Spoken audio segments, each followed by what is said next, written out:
जय बद्री केदारनाथ दोस्तों, बहुत बहुत स्वागत है आप लोगों का मेरे एक और यूट्यूब वीडियो पे।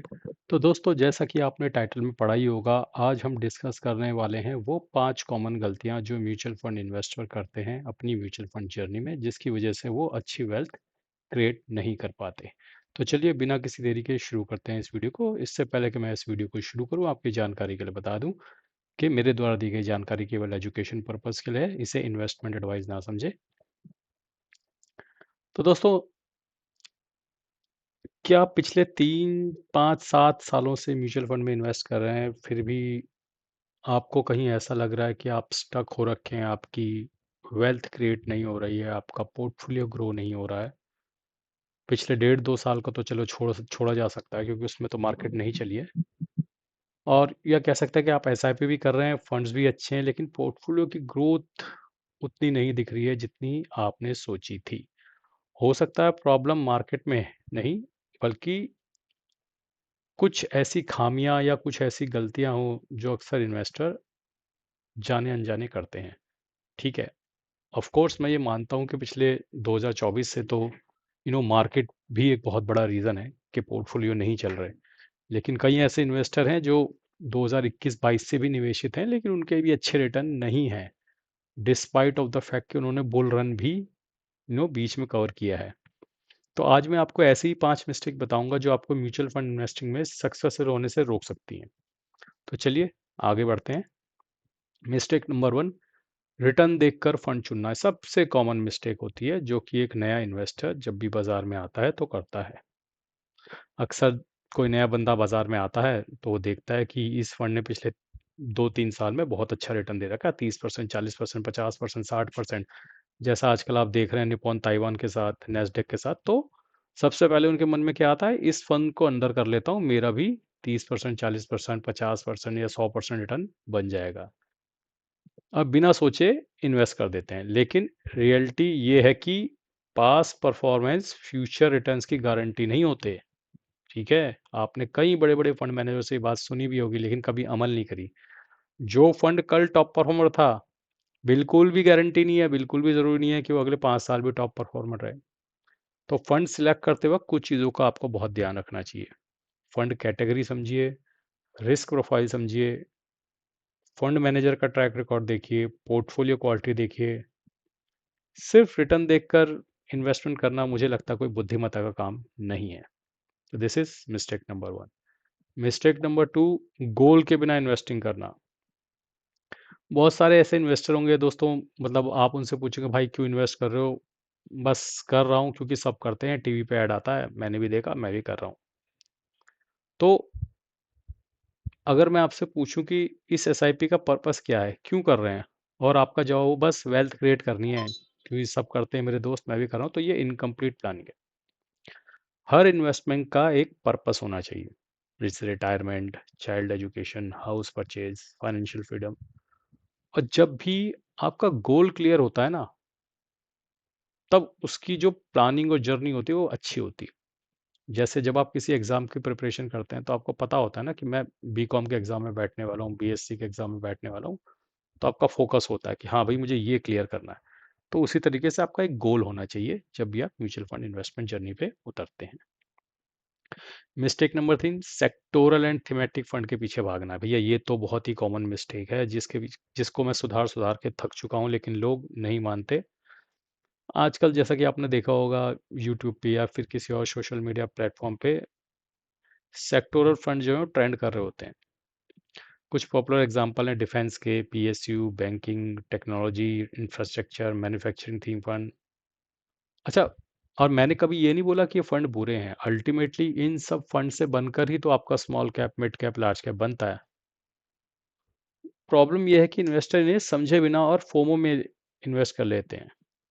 एक चीज आपको हमेशा ध्यान रखनी चाहिए, सेक्टोरल और थीमेटिक फंड डाइवर्सिफाइड नहीं होते। ठीक है, वो एक ही सेक्टर की जैसी कंपनी में, एक जैसी कंपनियों में निवेश करते हैं। ये किसी एक सेक्टर या कंसंट्रेटेड थीम पे बेट लगाते हैं। अगर सेक्टर अच्छा परफॉर्म करे तो रिटर्न बहुत अच्छे आ सकते हैं, लेकिन अगर सेक्टर अंडर परफॉर्म किया, जैसा कि करंट में एग्जांपल देता हूँ आईटी, तो रिटर्न कई सालों तक डिसअपॉइंट भी कर सकते हैं। ठीक है। और अधिकतर इन्वेस्टर जो होते हैं वो इतने सालों का डिसअपॉइंटमेंट झेल नहीं पाते हैं। जब सेक्टर ऑलरेडी बहुत अच्छा परफॉर्म कर चुका होता है तब एंट्री करते हैं, क्योंकि ये फंड्स आते ही तब हैं। ठीक है। जो एएमसी कंपनियां हैं दे आर वेरी स्मार्ट। वो बाजार में पैसा बनाने के लिए बैठे हैं दोस्तों। ठीक है। आपका पैसा बना के देना उनका एक सेकेंडरी काम है, लेकिन उनका प्राइमरी काम खुद के लिए पैसा बनाना है। ठीक है। तो जब जो सेक्टर एकदम देखोगे ना पीक पे होता है, जैसे पिछले साल कितने सारे गोल्ड और सिल्वर फंड लॉन्च हुए।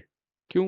मैं तो उसी वक्त बता रहा था, जब भी किसी कैटेगरी के किसी सेक्टर के बहुत सारे फंड लॉन्च होने लग जाएं, समझ जाओ कि पीक बन गया है। पीक बन गया है या बनने वाला है, और अब ये सेक्टर डूबने वाला है।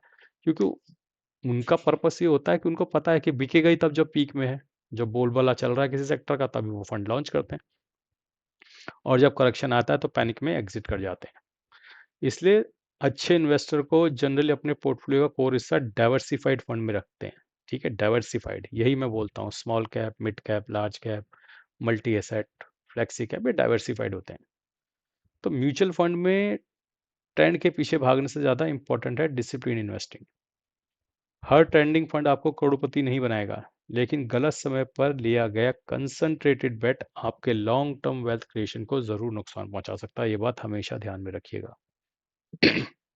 मिस्टेक नंबर 4, मार्केट क्रैश में एसआईपी बंद कर देना। ये तो बहुत कॉमन मिस्टेक है, जो मैंने भी करी थी अपनी यंग डेज में, जब मैं 25 साल के आसपास था, शायद 2008 में, जब लेमन ब्रदर क्राइसिस आया था। मैं बिल्कुल नया नया था, तो तब तो इतना कोई ज्ञान मार्केट में अवेलेबल नहीं था, तो नहीं किया था। तो यही मैं कह सकता हूँ कि अब ये गलती इन्वेस्टर को सबसे ज़्यादा नुकसान पहुंचाती है। जब मार्केट ऊपर जाता है तो वो अपने एसआईपी शुरू कर देते हैं, इन्वेस्टर एक्साइटेड होते हैं, एसआईपी इंक्रीज कर देते हैं, लेकिन जैसे ही मार्केट 15-20% गिरता है एसआईपी बंद कर देते हैं, रिडम्पशन स्टार्ट हो जाता है। मार्केट करेक्शन ही वो टाइम होता है दोस्तों जब वेल्थ क्रिएट होती है। मैंने ये बात कई बार अपने लाइव वीडियोस में भी बताई है कि रियल वेल्थ जो होती है ना वो बियर मार्केट में क्रिएट होती है। ठीक है। लोगों को ये बात समझ में ही नहीं आती है, उनको ऐसा लगता है कि मार्केट बढ़ती चली जाए तो मेरी वेल्थ क्रिएट हो जाएगी, तब तो खाली पोर्टफोलियो क्रिएट हो रहा है। ठीक है। पोर्टफोलियो में थोड़ा बहुत मुनाफा बन रहा है। जो रियल वेल्थ है वो तो मार्केट क्रैश में ही बनती है। इसलिए मार्केट में पेशेंस रखना बहुत ज़रूरी है जब आप म्यूचुअल फंड में निवेश कर रहे हैं। मिस्टेक नंबर 5, एसेट एलोकेशन को इग्नोर करना। अधिकतर इन्वेस्टर जो हैं सिर्फ रिटर्न के पीछे भागते हैं, लेकिन जो अच्छे इन्वेस्टर होते हैं वो एसेट एलोकेशन का भी पूरा ध्यान रखते हैं। पोर्टफोलियो में सिर्फ इक्विटी अगर आपने फंड रखे हुए हैं तो फिर जब क्रैश आएगा तो आप पैनिक में बेच देंगे, या तो आप बहुत यू नो संयम वाले इन्वेस्टर हैं या बहुत एक्सपीरियंस इन्वेस्टर हैं कि आपने 90% 95% इक्विटी में निवेश किया, क्रैश आने पर भी आप बने हुए हैं।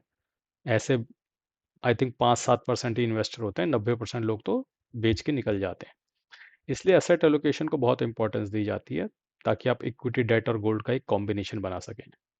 ठीक है। जब मार्केट में क्रैश आता था फिर ये डेट और गोल्ड जो है ये आपके पोर्टफोलियो को स्टेबल करने में मदद करता है। अलर्ट एसेट एलोकेशन आपको एक्चुअली में मार्केट वॉलेटिलिटी के दौरान डिसिप्लिन मेंटेन करने में हेल्प करता है। कई बार इन्वेस्टर बेस्ट फंड ढूंढने में टाइम लगा देते हैं, लेकिन एसेट एलोकेशन पर ध्यान नहीं देते। लेकिन असलियत यह है कि लॉन्ग टर्म इन्वेस्टिंग में एसेट एलोकेशन का कंट्रीब्यूशन फंड सिलेक्शन से भी ज़्यादा होता है। क्योंकि आप अपने 10 साल, 12 साल, 15 साल की जर्नी पूरी करोगे नहीं करोगे, उसके बीच में बहुत सारे इफ्स एंड बट्स आएंगे, बहुत सारे क्रैश आएंगे। और उन क्रैश में अधिकतर समय में जो लोग बेच के निकलते हैं वो इसीलिए बेच के निकलते हैं क्योंकि उनका एक्सपोजर इक्विटी में ज़्यादा होता है, और या सिर्फ 100% इक्विटी में होता है। तो अगर आपने अपना एसेट एलोकेशन डिवाइड किया हुआ इक्विटी, डेट, गोल्ड में, तो ये क्रैश के समय पे ये जो डेट एलोकेशन, गोल्ड एलोकेशन है, ये आपको बने रहने में मदद करता है। ठीक है दोस्तों।